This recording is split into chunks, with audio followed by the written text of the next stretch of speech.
नमस्कार, मैं आपका साथी सुमित अवस्थी। शाम के 7 बजने वाले हैं, वक्त हो गया है चक्रव्यूह का। शुरू करते हैं सबसे पहले वो 4 कहानियां जिस पर आज आपने वोटिंग की है। महाभियोग से पहले जस्टिस यशवंत वर्मा का इस्तीफा, नोट केस में अब आगे क्या होगा। 14% दर्शकों ने इस खबर को डिटेल में जानना चाहे, आगे मैं विस्तार से बात करता हूं। बिहार में अब सीएम, जी मैंने कहा CM not CM. Nitish Kumar के बाद राज्य का सीएम कौन होगा? क्या कोई सम्राट नहीं सम्राज्ञी होगी? इस खबर को देखने के लिए 20% लोगों ने अपना आज वोट दिया है। तीसरी खबर जो आज वोटिंग के लिए थी कि क्या ग्रेटर इजराइल पर घिर गई है इजरायली पीएम नेतन्याहू, और इस्लामाबाद में कल क्या होगा?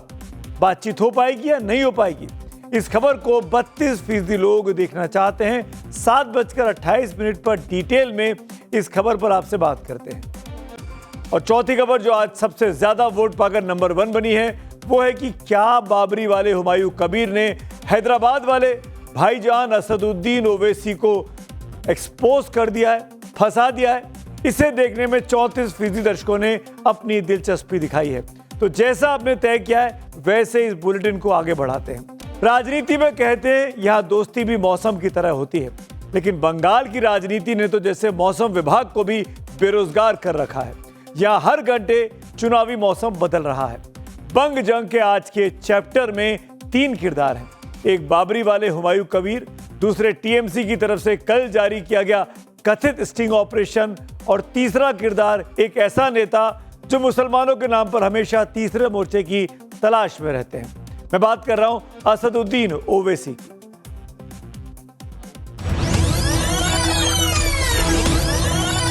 ओवैसी ने तोड़ा हुमायूं कबीर से गठबंधन। अमित शाह ने आरोपों की हवा निकाली। हुमायूं कबीर और Bharatiya Janata Party south pole north pole है, कभी हमारा मेल नहीं खा सकता। टीएमसी से जारी एक वीडियो जिसने बंगाल के चुनाव में तहलका मचा दिया। हमारे मुसलमान भाई के सेंटिमेंट, रिलीजियस सेंटिमेंट को बेचने का ये कोशिश किया। एक कथित स्टिंग जिसने बाबरी वाले हुमायूं कबीर की सियासत को सवालों के घेरे में ला खड़ा किया। मेरा किसी को साथ सब लेना देना में है नहीं। बीजेपी को साथ मेरा 1 करोड़ भी डील नहीं हुआ।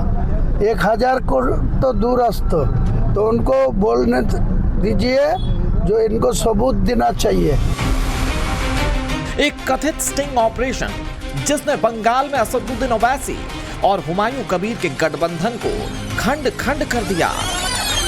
जो बात चल रही थी उसका इन्वेस्टिगेशन का मैटर था। हमें लगा कि नहीं, अलायंस से अलग होना चाहिए, क्योंकि हम जिस समाज के लिए लड़ते हैं उसके दिमाग में कोई शक सुबह नहीं रहे, इसलिए हमने अलग हो गया। मीम का सर्वोच्च नेता ओवैसी साहब तो गठबंधन को घोषित किया, वो क्यों तोड़ा वो उनको पूछिए।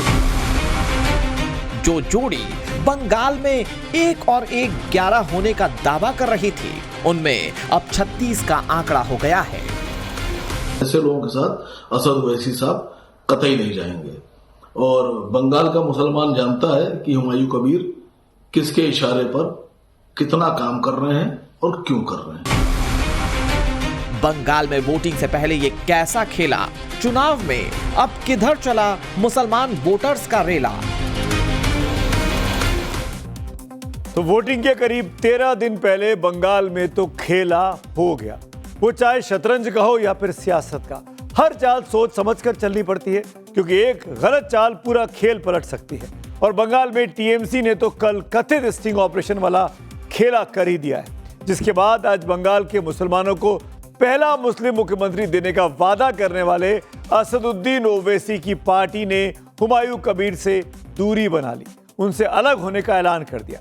एआईएमआईएम ने हुमायूं कबीर की पार्टी आम जनता उन्नयन पार्टी यानी एजेयूपी से गठबंधन तोड़ लिया है। दोनों पार्टियों में बीते 25 मार्च को साथ चुनाव लड़ने का गठबंधन हुआ था, लेकिन अब एआईएमआईएम ने अकेले चुनाव लड़ने का फैसला कर लिया है। आप ये कह सकते हैं कि बंगाल चुनाव की ये पहली पॉलिटिकल कंट्रोवर्सी है, पहली पॉलिटिकल कैजुअलिटी है। एआईएमआईएम की तरफ से एक्स पर जो आज लिखा गया, ध्यान से देखिए। हुमायूं कबीर के हालिया खुलासों ने यह दिखा दिया है कि बंगाल के मुसलमान कितने असुरक्षित हैं। AIMIM से ऐसे किसी भी बयान से खुद को नहीं जोड़ सकती जिसमें मुसलमानों की निष्ठा या ईमानदारी पर सवाल उठाए जाए। तो क्या बंगाल में उड़ने से पहले ही ओवैसी की पतंग कट चुकी है? क्योंकि कहा तो करार था साथ साथ 2026 का विधानसभा चुनाव लड़ने का, 2029 में लोकसभा चुनाव लड़ने का, लेकिन चुनाव से पहले ही ओवैसी की पार्टी ने हुमायूं कबीर से दूरी बना ली है। और इतना ही नहीं, असदुद्दीन ओवैसी ने अपना आज का बंगाल दौरा भी रद्द कर दिया। सूत्रों की माने तो आज ओवैसी को बंगाल के बहरामपुर में एक चुनावी रैली करनी थी और कल यानी शनिवार को हुमायूं कबीर के साथ सभा करनी थी। दोनों को साथ में 20 रैलियां करने का प्लान भी इस चुनावी मौसम में बना था, लेकिन हुमायूं कबीर के इस स्टिंग वीडियो जो कि कथित तौर पर सामने आया है, उसके आने के बाद ओवैसी ने गठबंधन तोड़ने का फैसला कर दिया।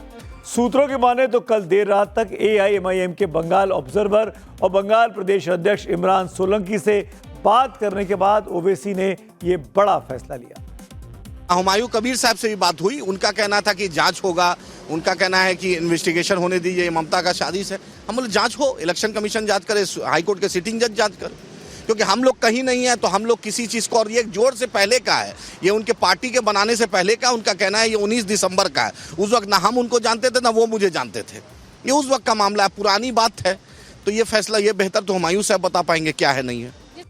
हुमायूं कबीर नाम का व्यक्ति शुभेंदु अधिकारी जो भारतीय जनता पार्टी के बंगाल के सबसे बड़े नेता हैं, उनकी टीम का कोर मेंबर है और पूरा इंडिया जानता है, पूरा भारत जानता है कि शुभेंदु अधिकारी टीम अमित शाह के कोर मेंबर हैं। पूरे हिंदुस्तान में असद ओवैसी साहब अकेले ऐसे नेता हैं जो कभी भी मोहब्बत, अमन, चैन और एकता के खिलाफ रहने वाले व्यक्तियों का साथ नहीं दे सकते। बंगाल में ओवैसी का चुनावी गणित बड़ा साफ था। उनकी सोच थी कि बंगाल चुनाव में मुस्लिम वोट बैंक बड़ा असर है, इनका हुमायूं कबीर बाबरी वाले हैं तो इस नाम से ही वोट पड़ेंगे, गठबंधन कर लेंगे तो टीएमसी का किला हिला पाएंगे। लेकिन टीएमसी ने कथित स्टिंग का बम फोड़ दिया और खेला कर दिया। उनके गठबंधन की पुलिया अब टूट चुकी है। हमारे सहयोगी अभिषेक राज ने जब इस पर हुमायूं कबीर से आज सवाल पूछे, सवाल दागे, तो क्या कहा हुमायूं कबीर ने, सुन लीजिए आप। साहब भी साथ में आने वाले थे लेकिन गठबंधन टूटा, कहीं ना कहीं आपको दुख भी होगा। को पूछिए, मैं तो 2-1 दिन वेट कर लीजिए, इनका पीछे क्या सजेस्ट है मैं सारे आपको ओपन करूंगा। उम्मीद है कि वापस से गठबंधन हो सकता है, बातचीत करेंगे। बड़ा भाई आप बोल रहे थे उनको, छोटा भाई वो आपको अभी भी बोल रहे हैं। जो ओवैसी साहब मेरा बड़ा भाई है, मैं जिंदगी में जितना दिन जीऊंगी इतना दिन बड़ा भाई मानूंगी, लेकिन पॉलिटिकल सिचुएशन कभी कभी बिगड़ते हैं। वो किसी लिए ये हुआ, किसी चक्कर में हुआ। यहाँ का जो स्टेट प्रेसिडेंट है वो भी नॉन बंगाली है, इमरान सोलंकी, वो मुर्शिदाबाद से 4 सीट लिया ओवैसी साहब, वो उनसे रघुनाथगंज, वो वहाँ उम्मीदवार है, उनको जिताना ओवैसी साहब का जिम्मेदारी है। कल जो वीडियो वायरल टीएमसी की तरफ से किया गया था उसके ऊपर आप क्या कहेंगे? क्या वो वीडियो फेक करके किया? उनको जवाब देना पड़ेगा हाईकोर्ट में, किसके साजिश में किया, किसके वो यूट्यूब में ओपन किया। वो 19 दिसंबर का वीडियो है तो क्यों 8 अप्रैल वो एक वीडियो फोकस कर रहा है, या 9 अप्रैल वो टीएमसी का बॉबी हकीम, अरूप विश्वास, कुणाल घोष, ये सब ब्लंडर कर रहे हैं। इनको जवाब मेकर हुमायूं कबीर अभी भी हैं, आप लग रहा है? अभी भी है, अभी भी होगा। 4th में आपको दिखाएंगा रिजल्ट करके। वैसे ये कहा भी जाता है कि सियासत में कोई भी रिश्ता हमेशा के लिए खत्म नहीं होता, बस टाइमिंग बदलती रहती है और रोल बदल जाता है। वैसे भी राजनीति में शब्दों का चयन अक्सर मैसेजिंग का माध्यम होता है। हर शब्द एक सिग्नल होता है। सियासत में जब शब्द बदलते हैं तो रिश्तों की दिशा भी बदलती है और यही बंगाल में हो रहा है। लेकिन इस कथित स्टिंग पर बीजेपी का पक्ष क्या है, इसे आज बीजेपी का संकल्प पत्र जारी करते हुए केंद्रीय गृह मंत्री अमित शाह ने साफ साफ बता दिया। भाई आप ममता जी की क्षमताओं से अनजान हो। ममता जी ऐसे 2000 वीडियो बना सकती है। हुमायूं कबीर और Bharatiya Janata Party south pole north pole है, कभी हमारा मेल नहीं खा सकता। हम बाबरी मस्जिद बंगाल में बनाने के वाले के साथ बैठने से और 20 साल हम ऑपोजिशन में बैठना पसंद करेंगे। तो जिस तरह का स्टिंग सामने आया, कथित तौर पर उसने बीजेपी और आपस की साठगांठ पर सवाल खड़े किए, क्योंकि 1000 करोड़ रुपए के लेन देन की बात उसमें वो जो व्यक्ति दिख रहा है स्टिंग में, जो कि हुमायूं कबीर की तरह दिखाई देता है, वो 1000 करोड़ रुपए बीजेपी से लेने की बात कर रहा था। टीएमसी की तरफ से जारी कथित स्टिंग ऑपरेशन में हुमायूं कबीर की तरह दिखने वाला यह शख्स बीजेपी के शुवेंदु अधिकारी का नाम भी लेते हुए इस स्टिंग में सुना गया है। जब इसे लेकर शुवेंदु अधिकारी से सवाल हुआ तो उन्होंने इसे एआई से जोड़ते हुए सिरे से खारिज कर दिया। वहीं बीजेपी के तमाम नेता इस मुद्दे पर अब मोर्चा खोले हुए हैं। वो भाई छोड़ दीजिए, वो उसमें मैं टिप्पणी नहीं करूँ। अभी एआई देखकर आपका भी कुछ वीडियो बना सकता है। पहले तो साबित कर देना चाहिए सेंट्रल फॉरेंसिक को देकर ये जेन्युइन और फेक। चुनाव का पहले तृणमूल का जो आईपैक है, ममता बनर्जी झूठा है, आईपैक चीटिंगबाज है और पूरा सिस्टम ही हुआ है। और हुमायूं कबीर को लेकर हम उतना चिंता करने की विषय नहीं है, हमारे पास समय भी नहीं है। तृणमूल कांग्रेस और बीजेपी के बीच लड़ाई है, ये दोनों को लेकर बात होना चाहिए। कौन हुमायूं क्या करेगा, मंदिर बनाएगा, मस्जिद बनाएगा, उनकी अपनी बात। हुमायूं कबीर ये टीएमसी की उपज है और मुझे लगता है हुमायूं कबीर को अपनी औकात का पता होना चाहिए। आपको क्या लगता है वो 1000 करोड़ का आदमी हो सकता है? टीएमसी चुनाव के समय ऐसे जो है मन गणित जो है कहानी और ऐसी जो है न्यूज वो करती रहेगी। और मेरा इतना कहना है कि 1000 करोड़ नहीं, कई लाख करोड़ रुपया गरीब जनता के टीएमसी ने खाए हैं। ओवैसी और हुमायूं कबीर की राहें अलग अलग होने के बाद बंगाल में मुस्लिम वोट के अब 5 दावेदार चुनावी मैदान में हैं। पहली और सबसे प्रबल दावेदार तो ममता बनर्जी खुद हैं, टीएमसी वाली, और दूसरा दावेदार अगर कोई है तो फुरफुरा शरीफ की पार्टी आईएसएफ है। तीसरा दावेदार कांग्रेस है। चौथा दावेदार एजेयूपी के हुमायूं कबीर है, लेकिन उनका खेल खराब होता अब दिखाई दे रहा है। वहीं पांचवें दावेदार असदुद्दीन ओवैसी अपनी छवि बचाने के लिए हुमायूं से अलग हो गए।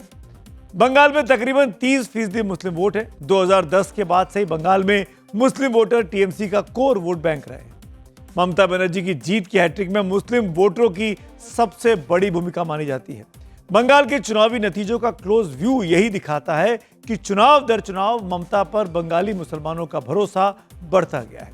आंकड़ों को देखिएगा, बंगाल में जहां 15% से अधिक मुसलमान हैं, ऐसी 85 मुस्लिम बहुल सीटों में से टीएमसी ने 2021 में 75 सीटें जीती थी, यानी 88% सीटों पर जीत हुई थी। वहीं ऐसी 101 सीटें हैं जहां पे 30% से ज्यादा मुसलमान वोटर हैं, उनमें टीएमसी ने 97 सीटें जीती थी, मतलब करीब 96% सीटों का स्ट्राइक रेट था।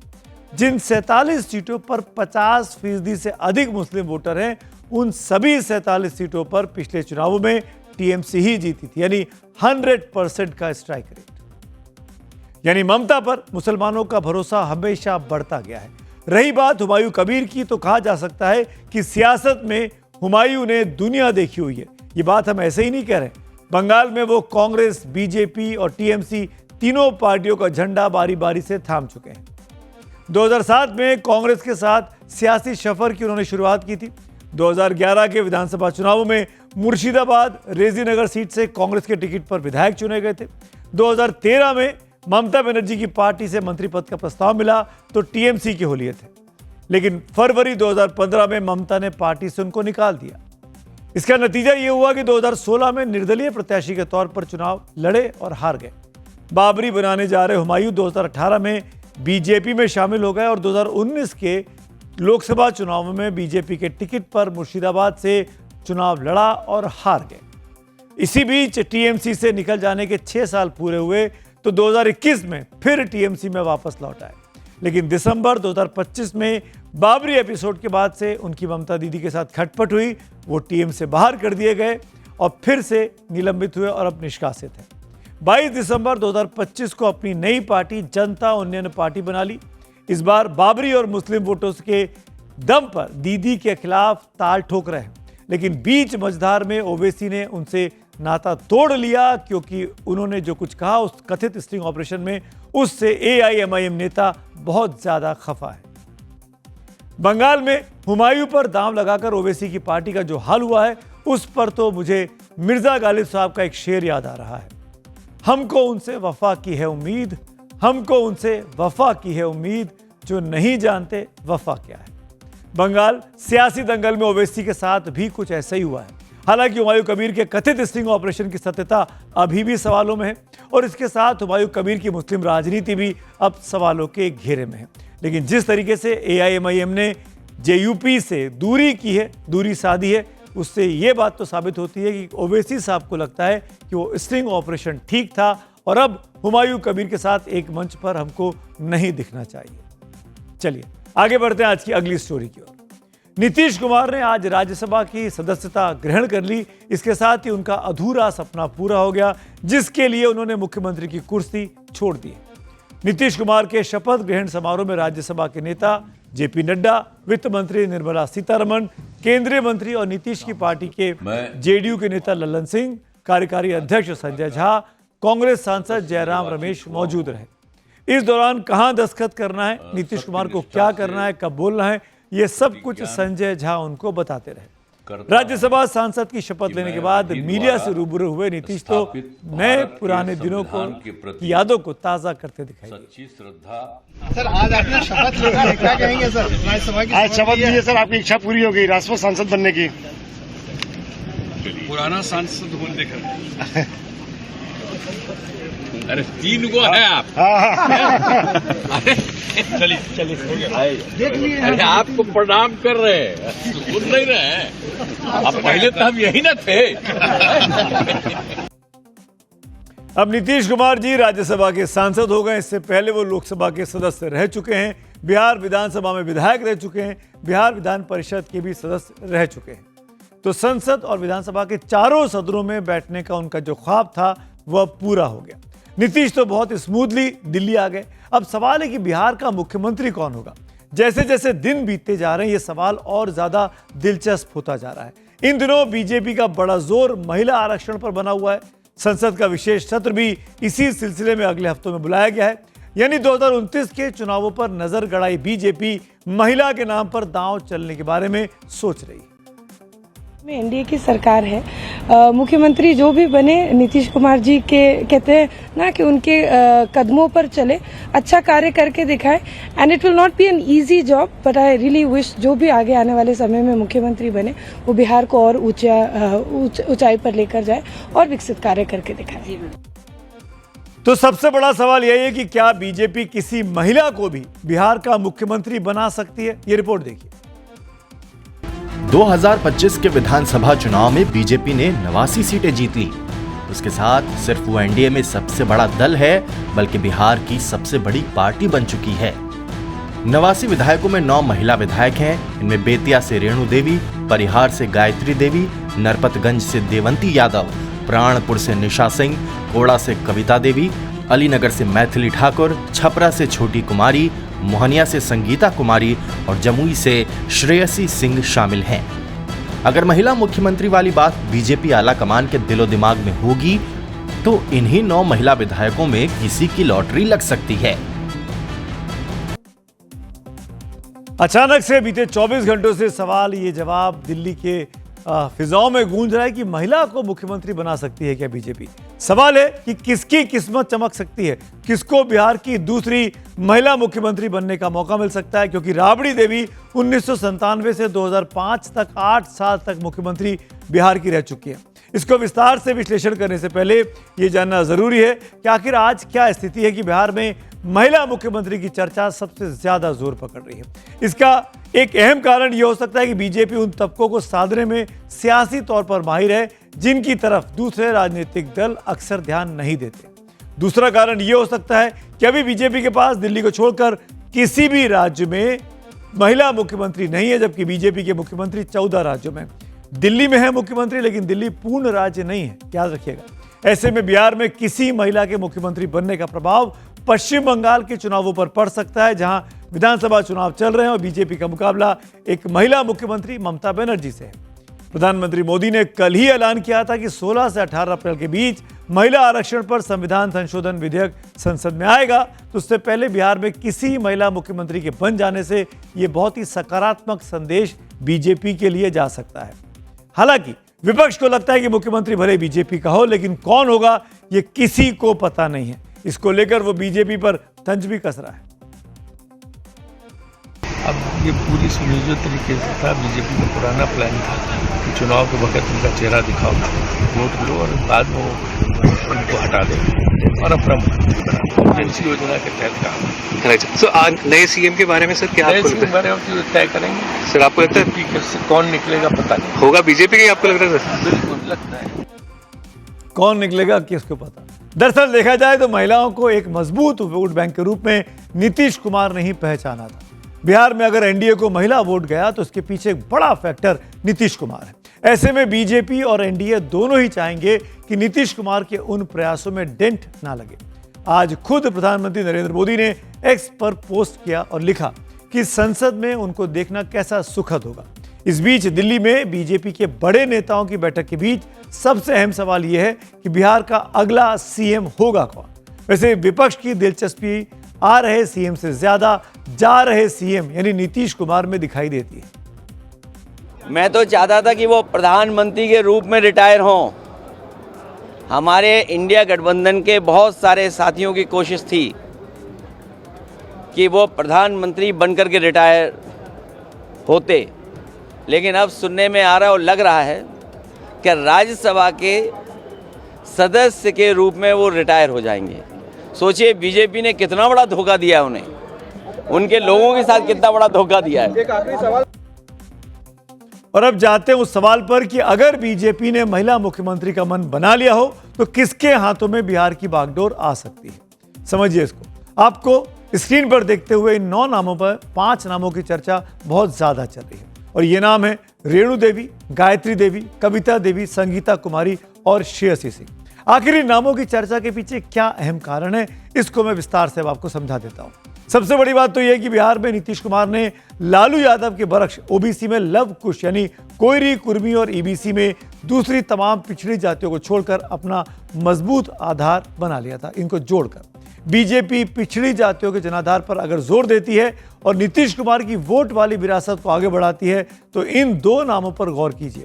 पहला नाम है रेणु देवी का। रेणु देवी ईबीसी तबके से आने वाली नोनिया जाति से संबंध रखती हैं। वो 4 बार की विधायक हैं, विधायक अभी भी हैं, बिहार की 1 बार उप मुख्यमंत्री भी रह चुकी हैं और बीजेपी की राष्ट्रीय उपाध्यक्ष है। यानी जाने पहचाने चेहरे पर बीजेपी ने दांव आजमाया तो रेणु देवी के नाम से पहले मुख्यमंत्री लिखा जा सकता है। दूसरा नाम है गायत्री देवी जी का। गायत्री देवी भी पिछड़े वर्ग से आती हैं और यादव जाति से ताल्लुक रखती हैं।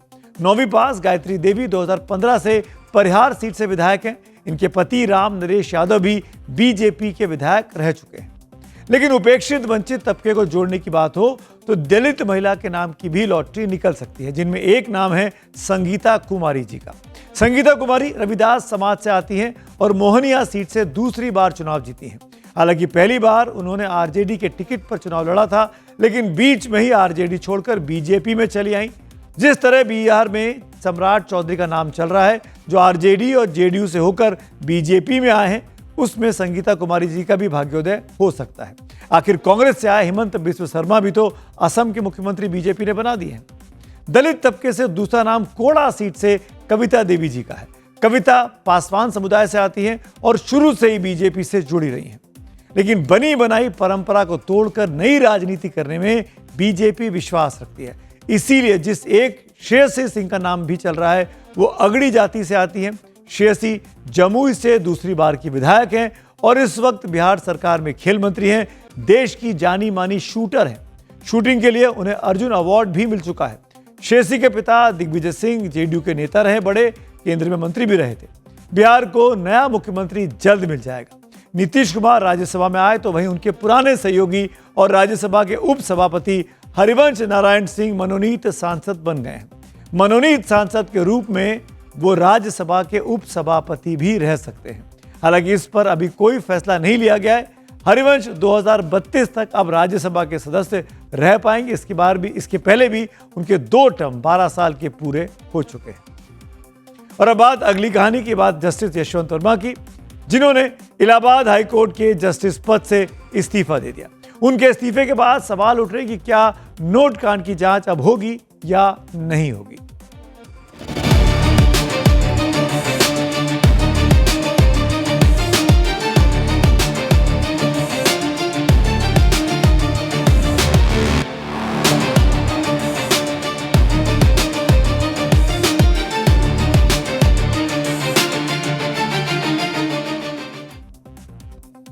इलाहाबाद हाईकोर्ट के जस्टिस यशवंत वर्मा ने आज अचानक राष्ट्रपति को अपना इस्तीफा भेज दिया। आपको याद होगा, अगर नहीं याद है तो चलिए मैं आपको याद दिला देता हूं। नोटों के जले बंडल जस्टिस वर्मा के दिल्ली स्थित सरकारी बंगले से मिले थे। पूरा देश उन तस्वीरों को देखकर दंग रह गया था कि एक इतने बड़े जज के घर पर इतनी बड़ी तादाद में कैश क्यों रखा गया था। बहुत वायरल वो तस्वीरें हुई थी। वो आज भी करीब साल भर पहले की बात है। ये बात है 14 मार्च 2025 की। जस्टिस वर्मा के दिल्ली स्थित सरकारी घर में आग लगने के दौरान 500 के नोटों के बंडल जले हुए मिले थे। ये जले नोट दिल्ली नगर निगम यानी एमसीडी के सफाई कर्मचारियों ने देखे थे, जो कि जला हुआ सामान हटाने पहुंचे थे। फिर उन्होंने दिल्ली पुलिस को इसकी जानकारी दी। पुलिस की शुरुआती जानकारी में पता चला कि यह पैसा सरकारी बंगले के आउट हाउस में रखा गया था, जहां पर जस्टिस वर्मा अपना कार्यालय चलाते थे और उनका निजी स्टाफ वहां पर काम करने आता जाता रहता था। दिल्ली पुलिस की जांच में यह भी पता चला कि आग लगने की दुर्घटना के वक्त जस्टिस वर्मा और उनकी पत्नी दिल्ली से बाहर थे, लेकिन उनके परिवार के और सदस्य घर के अंदर मौजूद थे। जस्टिस वर्मा ने जांच करने वाली टीम को अपने बचाव में यही कहा कि ये नोटों के बंडल उनके नहीं हैं। ये नोट किसके हैं ये उनको नहीं पता। ये नोट किसने उनके आवासीय दफ्तर में रखे ये भी वो नहीं जानते। उनके दफ्तर तक कई लोगों का आना जाना होता था। कोई भी ये बंडल वहां रखने की कथित साजिश कर सकता था। इस घटना के बाद जुडिशरी में करप्शन होने की बात जमकर सार्वजनिक तौर पर होने लगी थी। तब जजों के कॉलेजियम ने जस्टिस वर्मा का तबादला दिल्ली से वापस इलाहाबाद हाई कोर्ट कर दिया। उन्होंने 5 अप्रैल 2025 को इलाहाबाद हाई कोर्ट में शपथ भी ले ली, लेकिन जांच पूरी होने तक उन्हें न्यायिक कामों से दूर रखा गया था, यानी हाईकोर्ट में उन्हें कोई जिम्मेदारी नहीं दी गई। सवाल अब यह है कि जस्टिस वर्मा पर लगे आरोपों की आगे जांच होगी या नहीं होगी। इस्तीफे के बाद क्या जस्टिस वर्मा को कानून के चक्रव्यूह से गुजरना होगा या नहीं गुजरना होगा? जस्टिस वर्मा के घर नोटों के बंडल कहां से आए थे, किसने दिए थे, क्या इसकी जांच होगी या नहीं होगी?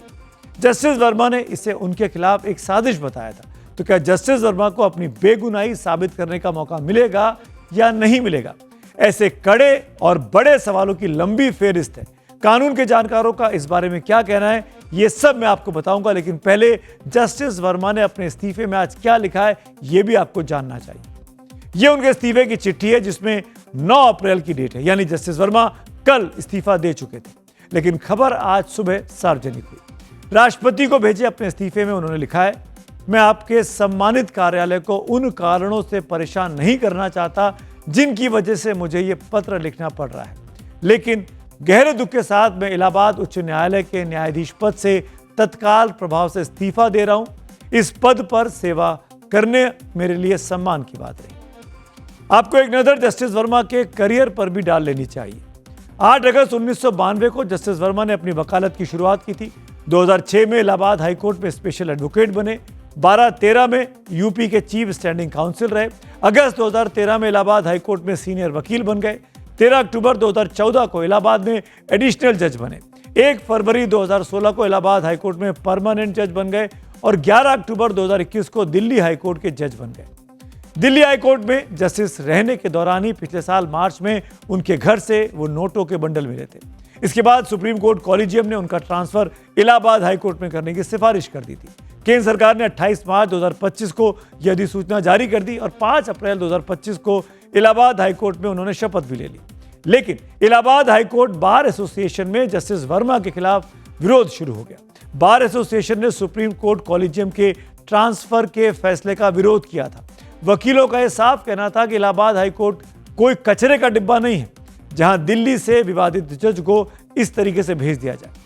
बार ने चीफ जस्टिस को पत्र लिखकर मांग की कि जस्टिस वर्मा को कोई न्यायिक या प्रशासनिक काम न सौंपा जाए।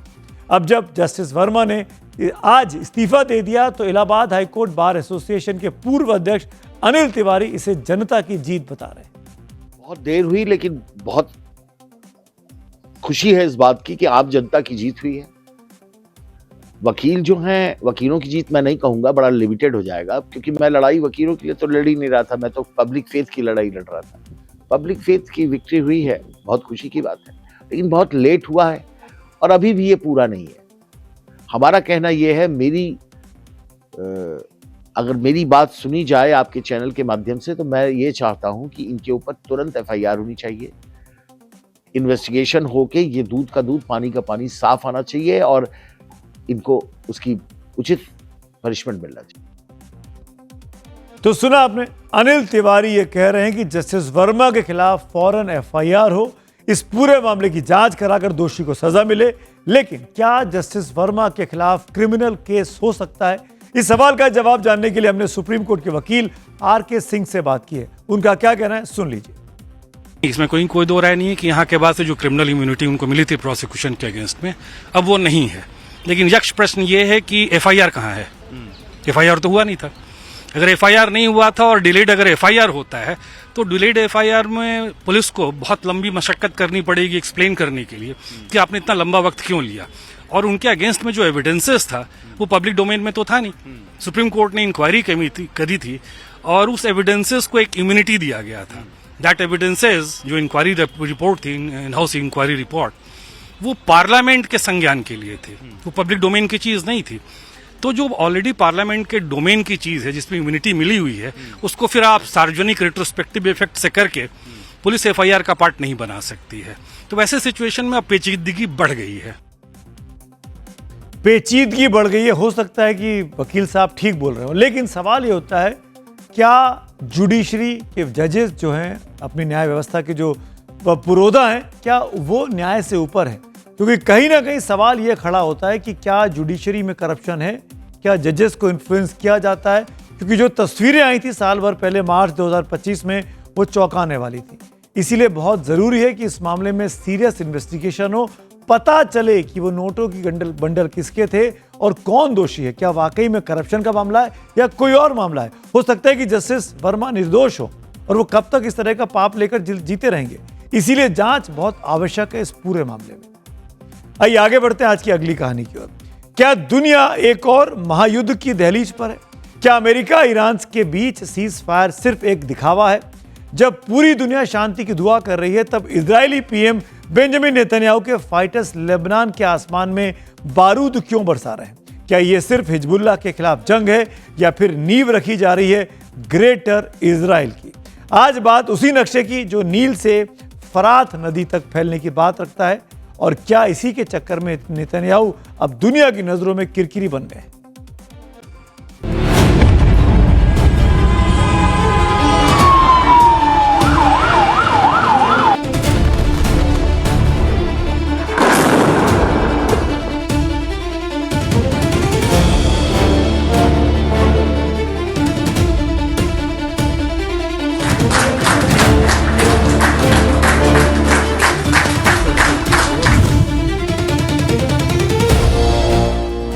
ग्रेटर इजराइल पर किस तरह इजरायली प्रधानमंत्री बेंजामिन नेतन्याहू घिर चुके हैं, दिखाएंगे आगे। लेकिन पहले उसके पहले एक बड़ी खबर आपको बता दें। इस्लामाबाद में शनिवार यानी कल होने वाली अमेरिका ईरान की अहम सीज फायर मीटिंग पर खतरे के बादल हैं। बातचीत के लिए ईरानी डेलीगेशन अब तक पाकिस्तान नहीं पहुंचा है। रिपोर्ट्स के मुताबिक ईरान लेबनान में जारी इजरायली हमलों से नाराज है और इसी वजह से उसने बातचीत को लेकर अभी सख्त रुख अपनाया है। अभी तक ईरान की ओर से बैठक में शामिल होने को लेकर साफ नहीं पता लगा। इससे पहले अमेरिकी वेबसाइट वॉल स्ट्रीट जर्नल ने खबर दी थी कि ईरानी डेलीगेशन गुरुवार शाम को पाकिस्तान पहुंच गया। इसमें संसद अध्यक्ष गलीबाफ और विदेश मंत्री अराक्ची के नाम शामिल थे। हालांकि ईरान की फार्स न्यूज ने इसे गलत बता दिया। इधर मीटिंग में शामिल होने के लिए अमेरिकी उपराष्ट्रपति JD वेंस, ट्रंप के विशेष दूत जेरेड कुशनर और स्टीव विटकॉफ के साथ इस्लामाबाद के लिए रवाना हो चुके हैं। जाहिर है सीज फायर के समझौते पर संकट के बादल हैं। इस्लामाबाद की बैठक पर ईरान की खामोशी ने अमेरिका की चिंताओं को बढ़ाया है। सवाल खड़ा हो गया कि क्या 2 हफ्ते का ये युद्ध विराम अब खत्म माना जाए। लेकिन इन सब के बीच सबसे बड़ा सवाल इजराइल पर टिकता है। लेबनान में जारी सैन्य कार्रवाई के पीछे उसकी जिद की असली वजह क्या है? क्यों इजराइल शांति की इस कोशिश को पटरी से उतारने पर आमादा है? देखिए रिपोर्ट।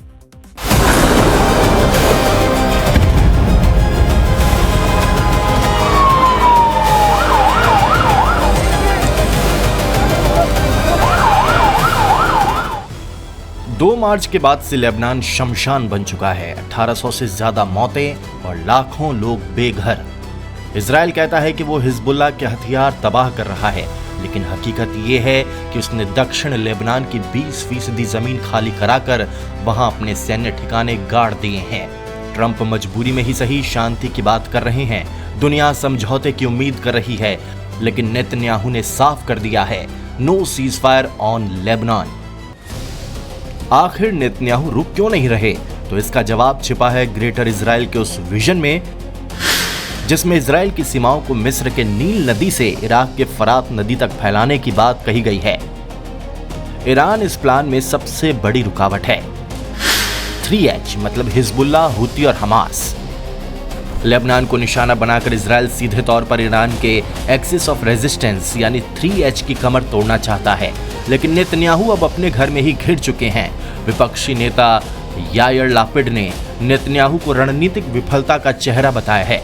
लापिड का कहना है कि नेतन्याहू ने अमेरिका से झूठ बोला और देश को तबाही की ओर धकेल दिया। दरअसल यहूदी देश इजराइल का ग्रेटर इजराइल बनाने का सपना करीब 4,000 साल पुराना है। इस मैप से आप समझ सकते हैं कि आखिर ये ग्रेटर इजराइल की थ्योरी क्या है। ग्रेटर इजराइल के अंदर 7 देश दिखाए गए हैं, जिसमें फिलिस्तीन तो है ही, इसके अलावा इजिप्ट, लेबनान, सीरिया, इराक और सऊदी अरब जैसे देशों के कुछ हिस्से शामिल हैं। अगर ये प्लान कामयाब होता है तो इजराइल की सीमाएं बढ़कर इराक की फरात नदी तक पहुंच जाएगी। इजराइल का फिलहाल क्षेत्रफल 22,145 वर्ग किलोमीटर का है, जबकि ग्रेटर इजराइल का क्षेत्रफल 5 लाख वर्ग किलोमीटर का होगा, यानी 25 गुना ज्यादा। ग्रेटर इजराइल में जिन इलाकों को शामिल किया गया है वहां 4,000 साल पहले यहूदी साम्राज्य होने का दावा किया जाता है। इजराइल के एक्सपेंशन प्लान को समझने के लिए शब्दों से ज्यादा उसके बदलते नक्शों पर आपको ध्यान डालना चाहिए। 1948 में इजराइल बनने के बाद किस तरह फिलिस्तीन पर कब्जा करता चला गया। दूसरे विश्व युद्ध के बाद यहूदियों के अलग देश इजराइल की मांग बढ़ने लगी। ऐसे में संयुक्त राष्ट्र ने नवंबर 1947 को फिलिस्तीन को बांटते हुए इजराइल बनाने के लिए वोटिंग कराई थी। इसका अरब देशों ने विरोध किया और इसके नतीजे में युद्ध शुरू हो गया। 8 महीने तक चले युद्ध के बाद मई 1948 को इजराइल की स्थापना हो गई और इसके साल दर साल फिलिस्तीन का हिस्सा सिमटता चला गया, जबकि इजराइल के इलाके बढ़ते गए। नेतन्याहू सिर्फ अपने घर में ही नहीं घिरे हैं। पहले फ्रांस, फिर इटली और अब स्पेन ने नेतन्याहू को एक अपराधी तक बता दिया। तुर्की ने इजराइल के विस्तारवाद को पूरे मिडिल ईस्ट की स्थिरता के लिए खतरा बताया है। इजराइल के खिलाफ आवाज अब अमेरिका से भी उठ रही है। टकर कार्लसन, जो डोनाल्ड ट्रंप के बेहद करीबी हैं, make America great again movement के बड़े समर्थक हैं, वो टकर कार्लसन आज ट्रंप को सलाह दे रहे हैं कि अमेरिका को फौरन इजराइल से अलग हो जाने की जरूरत है। वहीं ईरान के विदेश मंत्री अब्बास अरागची ने सीधे चोट की है। उन्होंने कहा कि नेतन्याहू का भ्रष्टाचार का केस रविवार से शुरू हो रहा है और जेल जाने से बचने के लिए वो पूरे इलाके को आग में झोंक रहे हैं। इधर यमन के हूती विद्रोहियों की ओर से भी इजराइल को अब तक की सबसे बड़ी धमकी मिली है। तो जाहिर है नेतन्याहू की जिद की वजह से दुनिया एक ऐसे मोड़ पर खड़ी है जहां से वापसी मुमकिन नहीं दिखती। एक तरफ नेतन्याहू का ग्रेटर इजराइल का जुनून है, तो दूसरी तरफ ईरान और उसके सहयोगियों यानी एक्सिस ऑफ रेजिस्टेंस के अस्तित्व बचाने का संघर्ष। लेबनान की सरजमी पर इजराइल की ओर से खींची जा रही है लकीरें सिर्फ नक्शा नहीं बदल रही, बल्कि यहां रहने वाले लाखों लोगों की तकदीर और दुनिया की शांति को भी दफन कर रही है। अब एक और बड़ी खबर लेबनान से आ रही है। इस वक्त की ब्रेकिंग न्यूज, लेबनान के प्रधानमंत्री नवाब सलाम जल्द ही अमेरिका का दौरा कर सकते हैं। ये जानकारी CNN ने लेबनानी सरकार के एक सूत्र के हवाले से दी है। नवाब सलाम का वॉशिंगटन दौरा ऐसे समय में हो रहा है जब इजराइल लेबनान के साथ सीधी बातचीत की मांग पर अड़ा हुआ है, जिससे इस यात्रा की रणनीतिक अहमियत और ज्यादा बढ़ गई। दुनिया जिसे टेरर का एपिसेंटर कहकर कोसते नहीं थकती थी, आज उसी पाकिस्तान की किस्मत ने ऐसी पलटी मारी है कि यकीन करना मुश्किल है।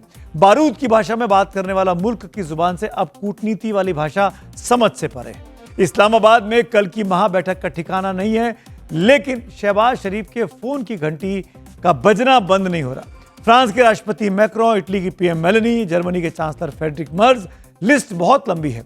हद तो तब हो गई जब Britain, France, Italy, Germany, Canada, Denmark, Netherland, Spain, यूरोपीय कमीशन, यूरोपीय काउंसिल और जापान के लीडर्स की ओर से जॉइंट स्टेटमेंट जारी किया गया, जिसमें अमेरिका और ईरान के बीच हुए 2 हफ्ते के सीज फायर का स्वागत किया गया। तो वहीं इस स्टेटमेंट में पाकिस्तान और सभी पार्टनर्स को धन्यवाद कहा गया, जिन्होंने इस महत्वपूर्ण समझौते को बनाने में मदद की थी। दुनिया के नक्शे पर धुंधली पड़ती छवि को चमकाने के लिए पाकिस्तान सरकार को अमेरिका ईरान वार्ता के रूप में एक सुनहरा मौका मिल गया है और यही वजह है कि इस्लामाबाद ने विदेशी मेहमानों के लिए अब पलक पावड़े बिछा दिए हैं। पाकिस्तान के उप प्रधानमंत्री इशाक डार ने ऐलान किया है कि समिट में शामिल होने वाले तमाम डेलीगेट्स और इंटरनेशनल जर्नलिस्ट को अब पहले से वीजा लेने की जरूरत नहीं होगी। इतने ही नहीं, एयरलाइंस को निर्देश दिए गए हैं कि वो इन गेस्ट को बिना वीजा के बोर्डिंग की अनुमति दें, क्योंकि पाकिस्तान पहुंचते ही इन्हें वीजा ऑन अराइवल की सुविधा दे दी जाएगी। यानी पाकिस्तान अपनी छवि को सुधारने में लग गया है। वहीं इस्लामाबाद के प्रीमियम होटल सेरेना को अब सजाया संवारा जा रहा है और वहां पर सुरक्षा के कड़े इंतजाम कर दिए गए हैं। और अब बात करते हैं कार्यक्रम के आखिर में पब्लिक व्यू की, यानी आपकी राय की। AIMIM का जो मुद्दा चल रहा है कबीर के साथ, उस पर प्रीति मेहरा जी का ये पोस्ट है। सियासत की डोर फिर टूट गई, कल तक जो साथ थे आज आमने सामने खड़े हैं, गठबंधन टूटा है या भरोसे का भ्रम। अगला पब्लिक व्यू बिहार के मुख्यमंत्री को लेकर है। विशाल कृष्ण पाठक लिखते हैं, दिल्ली, राजस्थान, मध्य प्रदेश में जिन लोगों को मुख्यमंत्री बनाया उनको पहले कोई भी खास नहीं जानता था। इसी तरह बिहार के लिए भी कोई नया मुख्यमंत्री बनेगा, ऐसा जो भी हो सकता है अभी सबके लिए अनजान हो। इस तरकीब में भाजपा माहिर है। अगला public view justice Yashwant Verma के एपिसोड पर है। ऋषभ मिश्रा लिखते हैं, हाईकोर्ट के जज यशवंत वर्मा ने इस्तीफा देकर ठीक किया, क्योंकि जब न्याय व्यवस्था के लोग ही भ्रष्टाचार के घेरे में आएंगे तो फिर आम जनता के भ्रष्टाचार का न्याय कौन कर पाएगा। और अब बात करते हैं आज के। इसके साथ ही चक्रव्यूह में आज इतना ही। आपसे मुलाकात होगी कल शाम चक्रव्यूह स्पेशल के साथ। तब तक के लिए शुभ रात्रि।